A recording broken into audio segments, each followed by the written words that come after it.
Rainbow Family Life Stories by Jodey Bateman.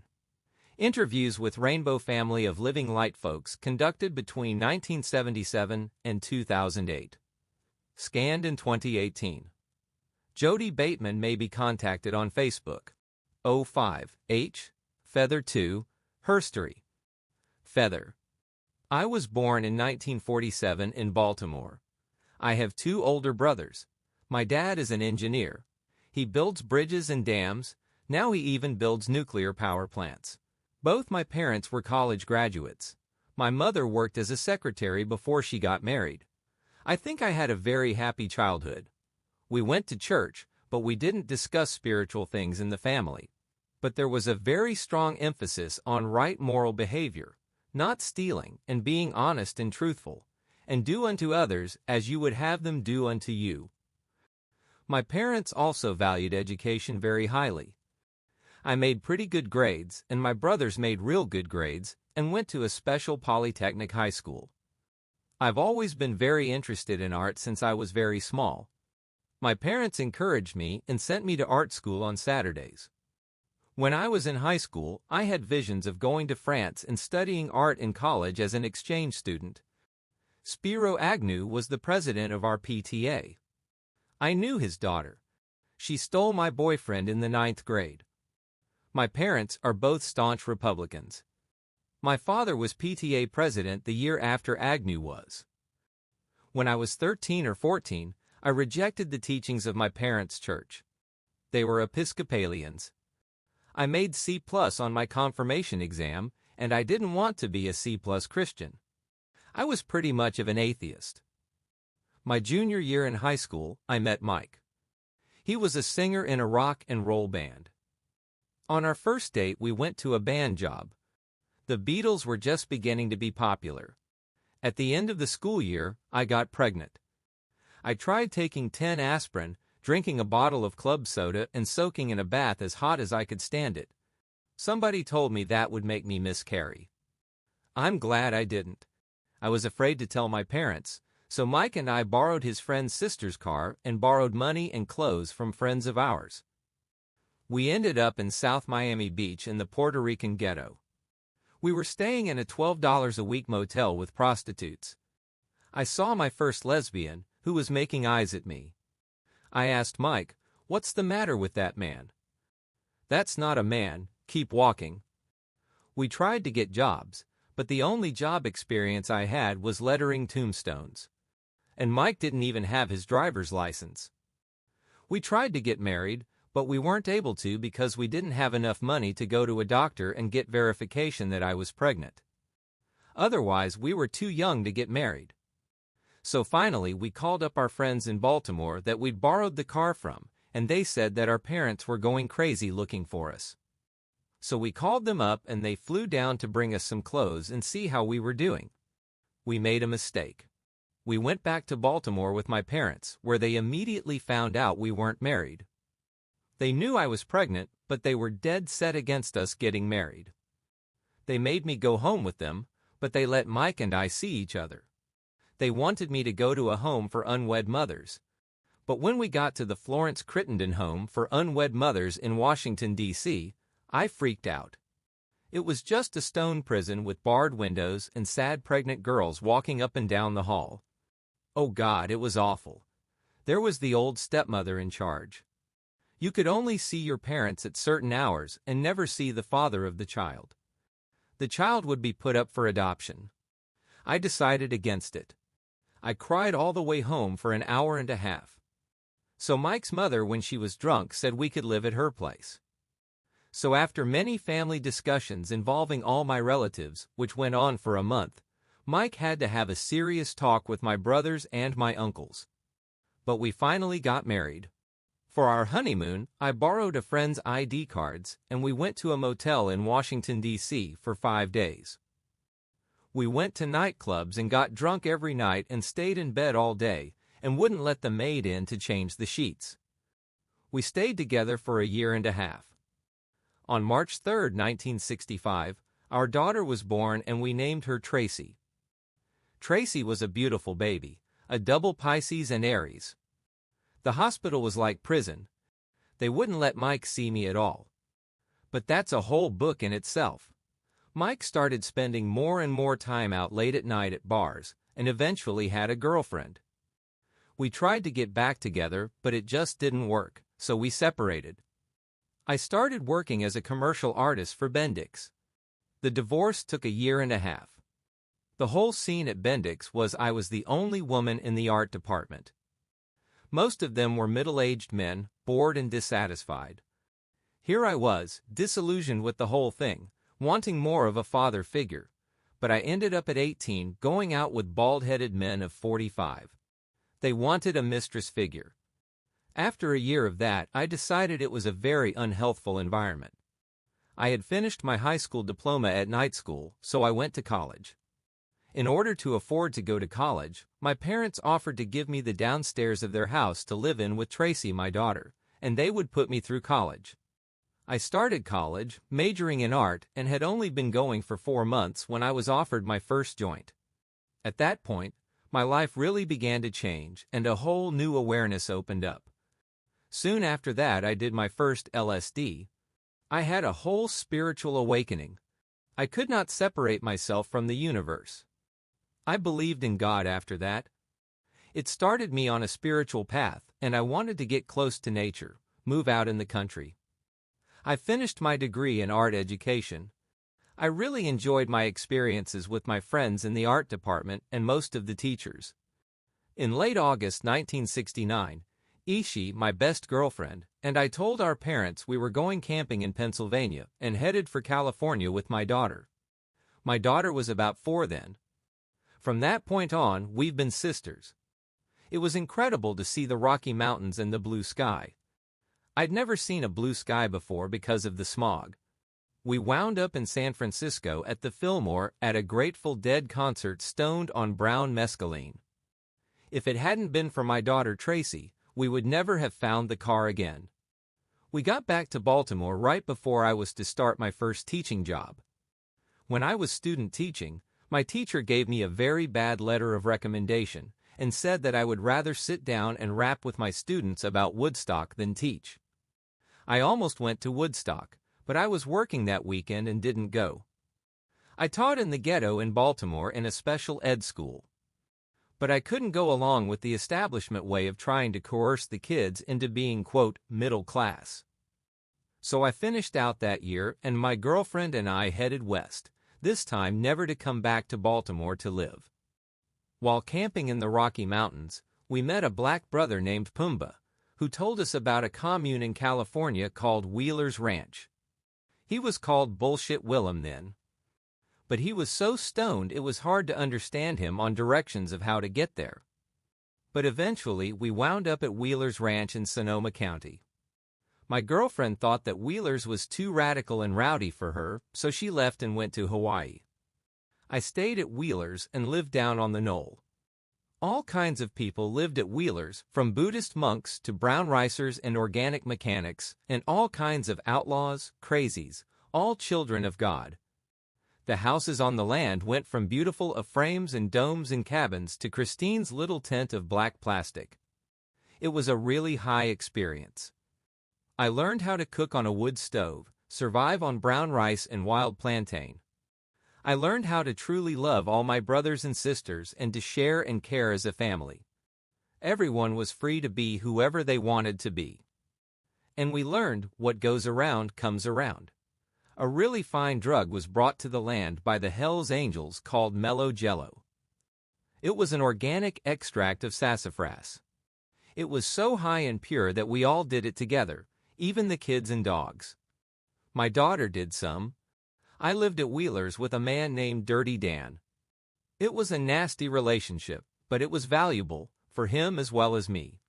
It only lasted a few months. I learned things from it, like you don't need to live with someone just to be living with someone. My daughter was now called Grasshopper. She really grew up a lot at Wheeler's. She had a lot of good experiences that gave her such a lot more independence than most children her age. In 1972, my life just changed completely. We first heard of the Rainbow Gathering from the Rainbow Oracle. A copy of it was sent to Wheeler's, and everybody read it. I knew I had to go, even though my mother was having eye surgery and wanted me to come back to Baltimore. Grasshopper and I left Wheeler's to go to the gathering. About 20 or 30 people went in many small parties, a lot of us hitching. Me and 3 other sisters were looking for a ride to the gathering. One day a brother just walked up to me and said he had a ride for me and 2 other people. So we snuck across a neighboring rancher's land at night to the ride. At that time the neighbor was at war with Wheeler's, because once someone freaked out on acid at Wheeler's and ran naked over to this guy's ranch and scared his cattle. Or people at Wheeler's cars would break down on the road and he couldn't get past. He would shoot at people. But we made it to the gathering in Colorado in fine style.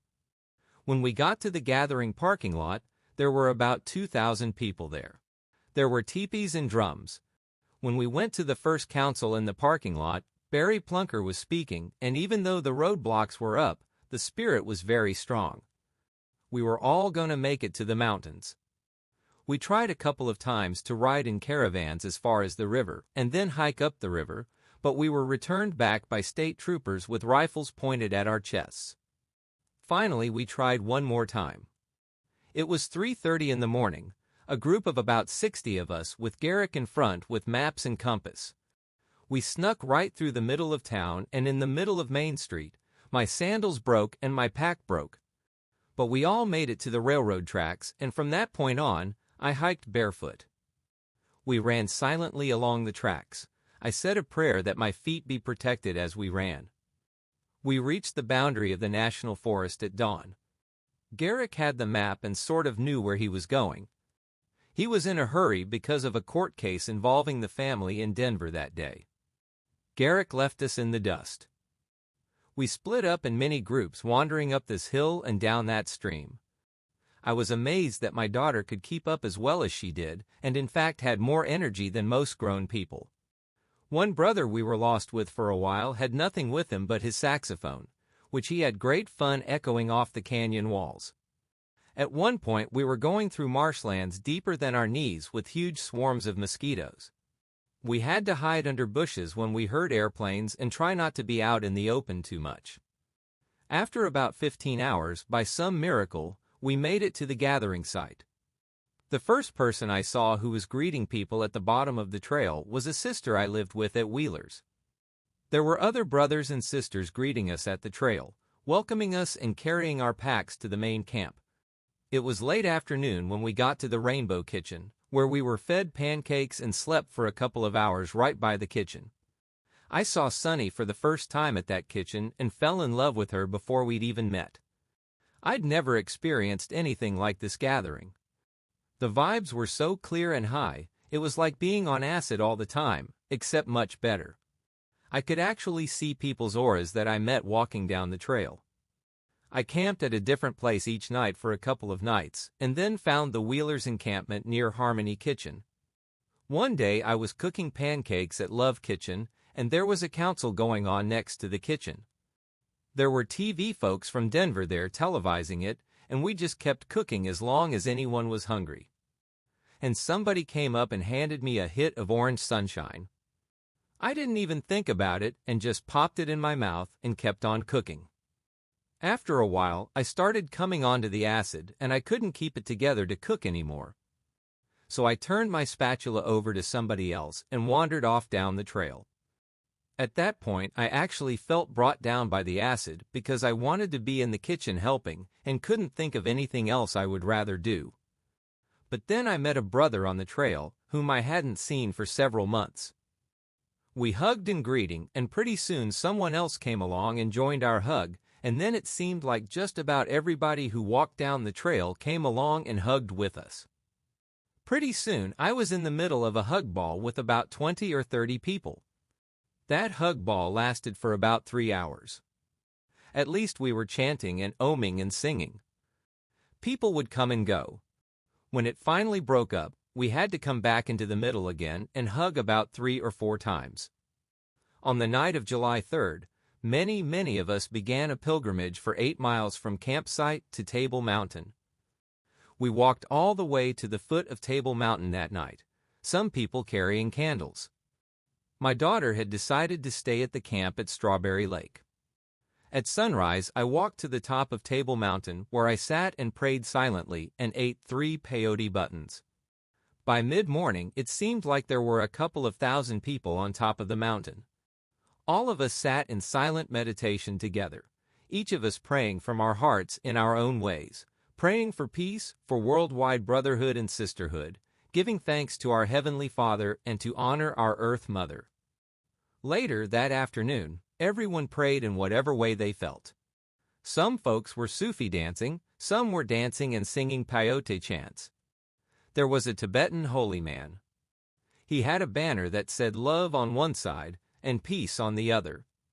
In the late afternoon, many people were leaving the mountain to go back to the camp. I felt very strongly that I wanted to stay on the mountain even if I didn't have my sleeping bag with me. I joined a circle of folks around a pyramid of stones from all lands and added 2 rainbow stones from my pocket that I carried from Wheelers. The pile of rocks was beautiful. There was even an old trumpet that had been found on top of the mountain and some deer horns and necklaces of turquoise and coral. We passed around homegrown ganja in the ceremony, and Barry Plunker told the story of the rainbow while playing on his plunker. Just before sunset, those of us who were left walked to the very tippy top of the mountain. On the way, we found a conga drum and a down sleeping bag. We sat on the very top of the mountain and looked over this incredible valley with the snow-peaked Rockies all around. Barry played the conga and we sang in the sunset. Just after dusk, I looked up in the sky and saw what looked like the evening star. I watched transfixed as it got brighter and brighter. My mind and heart were completely open and at peace, and I began to receive a telepathic message from the object. They said, "We have come in peace to help you. We cannot fully materialize yet because the rest of the world is not ready for it.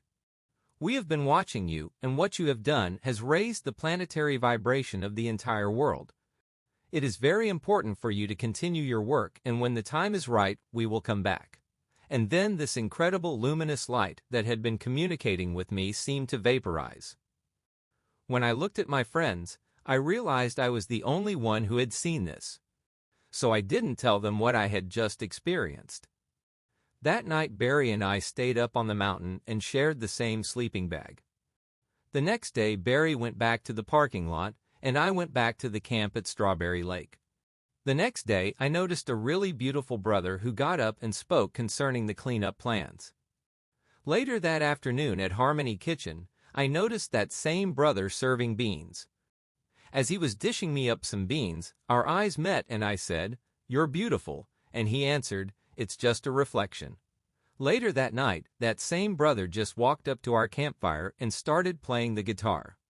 At that point, we both felt we were supposed to be together, and I had this incredible feeling that our vibrations were totally harmonious with each other. We spent our first night together in one big bed. We all put our sleeping bags together because my friend Annie had been cold, and we decided to all sleep together. There were about 15 of us all piled together, including kids and babies and dogs, and we laughed and carried on like a junior high slumber party. When we finally settled down for the night, somebody let a fart, and it started all over again. The brother's name was JaySun, and we really felt that we were soul mates for life. I had left Wheelers with very little money, and I had only $10 left. It got ripped off. The next day we helped with the cleanup, and I spent all day burying people's shit, and I filled a whole burlap sack full of used toilet paper and dirty socks. I enjoyed the day very much, and chanted to myself, and at the end of the day, lo and behold, I found a $10 bill. JaySun and Grasshopper and I broke camp the next day and headed down to the town of Granby. We got to the laundromat and ran into Barry and Sunny. It was quite a reunion because we had all met individually at the gathering. We went to a restaurant next door, and the owner of the restaurant came and sat down with us. He had been completely turned on by the gathering. He had fallen in love with a young sister from the gathering and had had his ears pierced.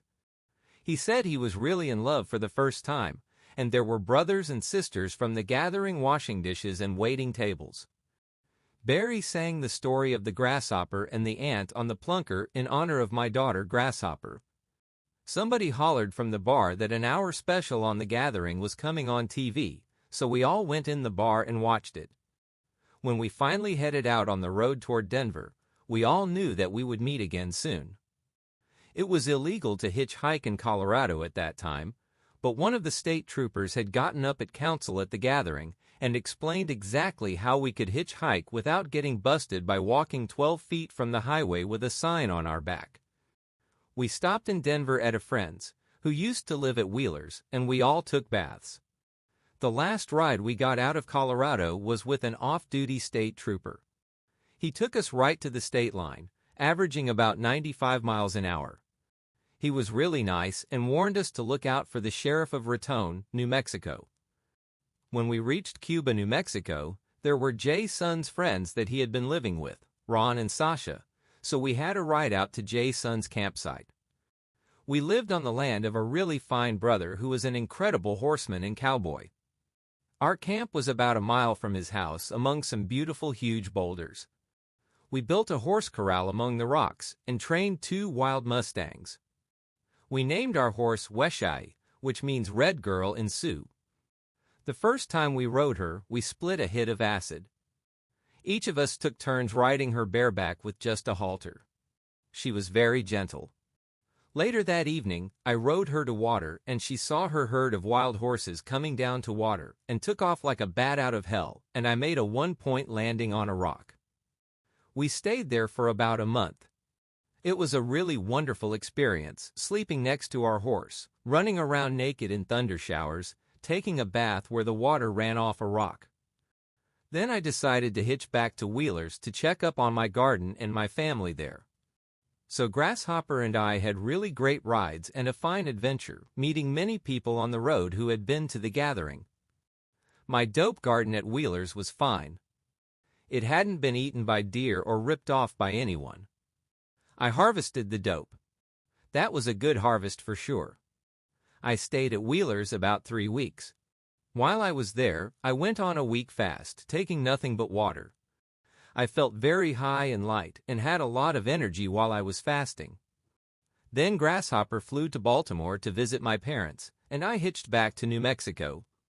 When I got back, JaySun and Ron and Sasha moved to town, and JaySun was working on putting together a Volkswagen bus for us to go to California.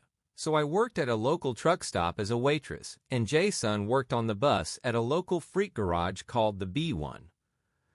When the bus was together, we rented a small U-Haul trailer and converted it into a horse trailer.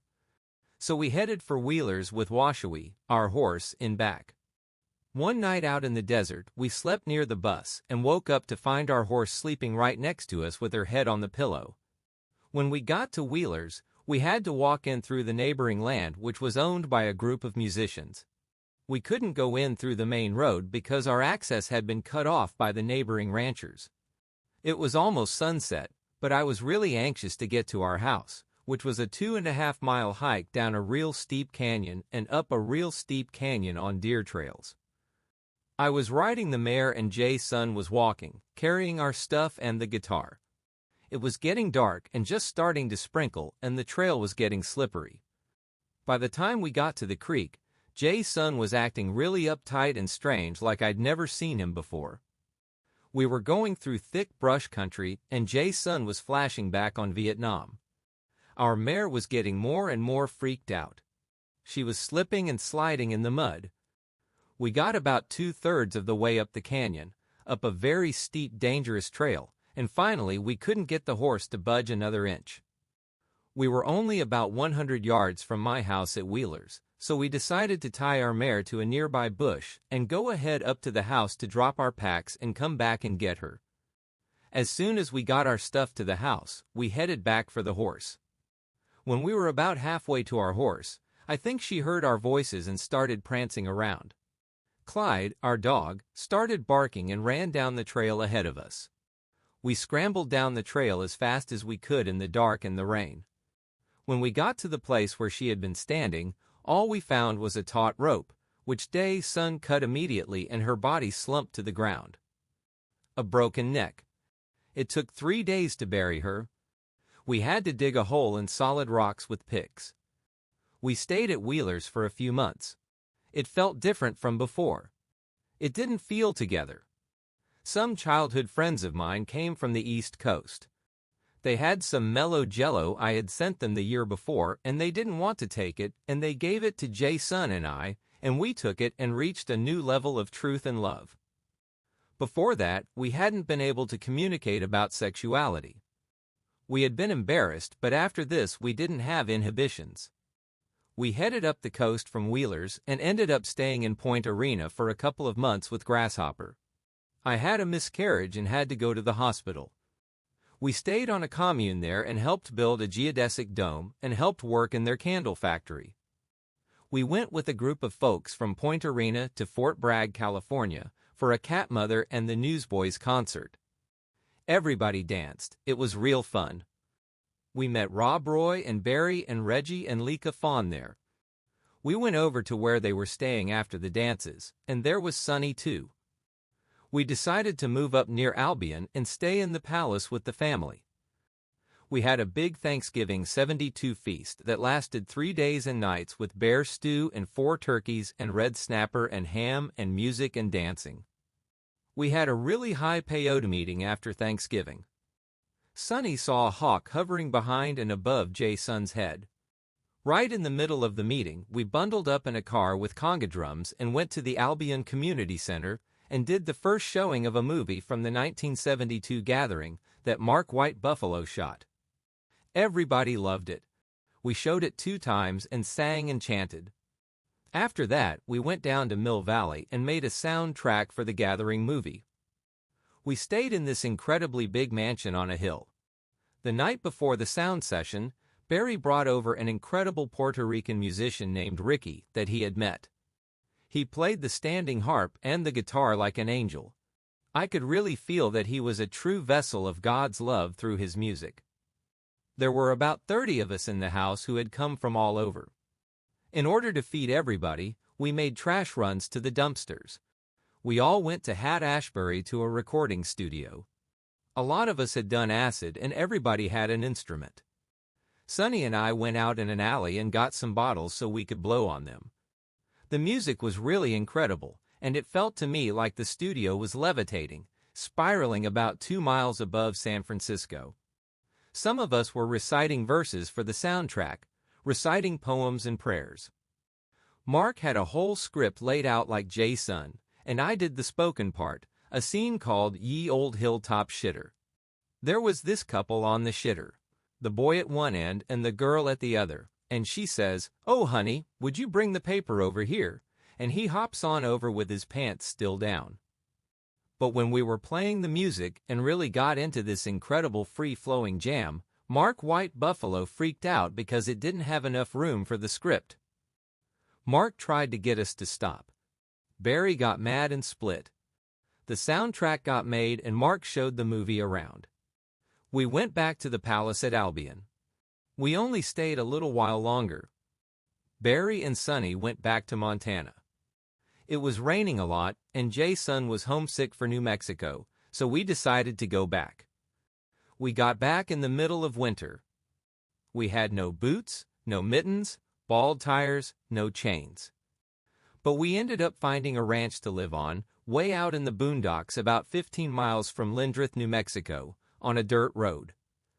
The snow was so deep when we got there that we had to be towed into the ranch. There was a horse on our land that our neighbors were supposed to be feeding, and the snow got so deep that they couldn't even feed their own stock, and we had to watch the horse starve to death. There was only one other kid around besides Grasshopper, so she wanted to go to school so she could have some friends. So I used to walk her 3 miles down our driveway to the main dirt road to wait for the 4-wheel drive school bus. Then I'd walk back to meet her at the end of the day. I discovered I was pregnant at the time. Lindrith was really beautiful, and it was nice to have a home. We put in a half-acre garden in the spring. We got a postcard that the 1973 gathering was going to be in the Wind River Wilderness in Wyoming. About a month before the gathering, my parents sent us some money to get married on, so we decided to get married. All different kinds of people came, farmers and cowboys and old lovers and freak friends, neighbors. We gathered a big bouquet of wildflowers, every color of the rainbow, and then we hiked about a half a mile away to the top of an incredible Indian mound where people had lived and been buried 1,000 years ago. We said our own ceremony and explained standing in a circle and O Ming to people who had never done it before. We read prayers and poems from the Rainbow Oracle. One of our friends was a universal life minister and he signed the papers. Then we had a fine party that lasted 3 days. We got some neighbors to take care of our garden, then we went to the gathering. We had some difficulty finding the place because the spot had been changed. It was a really incredible gathering, a beautiful spot for it. There was a piano in the first kitchen, and some people who really knew how to play it. The river was cold and clear. We camped by the river with Barry and Sunny. We saw elk. I really felt a strong communion with the other sisters at the gathering. That was one of the best gatherings. After the Wyoming gathering, we gave many people a ride back to New Mexico. There was one brother who had what looked like cold sores on his lips. I told him it looked contagious, and would he please keep his water together. He didn't keep his water together. He drank out of my canteen, and after we came home, I came down with herpes and I was 8 months pregnant. I was very sick for the last month of my pregnancy, and because of the herpes, I had to have a cesarean. It was a really incredible experience to watch. The doctors gave me a spinal so I was conscious.